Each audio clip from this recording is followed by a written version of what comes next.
ഇപ്പോഴും വയനാട് ദുരന്തത്തിൽ നിന്ന് കരകയറാനായിട്ടില്ല ആർക്കും.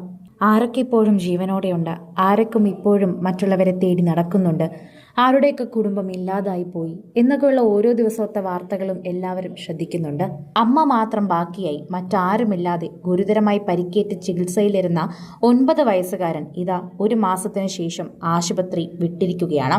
മുണ്ടക്കൈ ഉരുൾപൊട്ടലിൽ ഗുരുതരമായി പരിക്കേറ്റ് ചികിത്സയിലായിരുന്നു 9 വയസ്സുകാരനായ അവ്യക്ത്. അങ്ങനെ അവൻ എല്ലാവരുടെയും സഹായത്തോടെ, എല്ലാവരുടെയും പ്രാർത്ഥനയോടെ ആശുപത്രി കഴിഞ്ഞ ദിവസം വിട്ടു.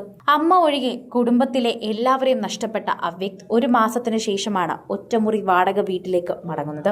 ഉരുൾ എല്ലാം തകർത്തെറിഞ്ഞ വെള്ളാർമലയിൽ നിന്നുമാണ് അവ്യക്തിനെ രക്ഷാപ്രവർത്തകർ തന്നെ കണ്ടെത്തിയത്. ചെളിയിൽ പുതഞ്ഞ് ദേഹമാകെ മുറിഞ്ഞ് ജീവൻ മാത്രമായിരുന്നു ബാക്കിയുണ്ടായിരുന്നത്.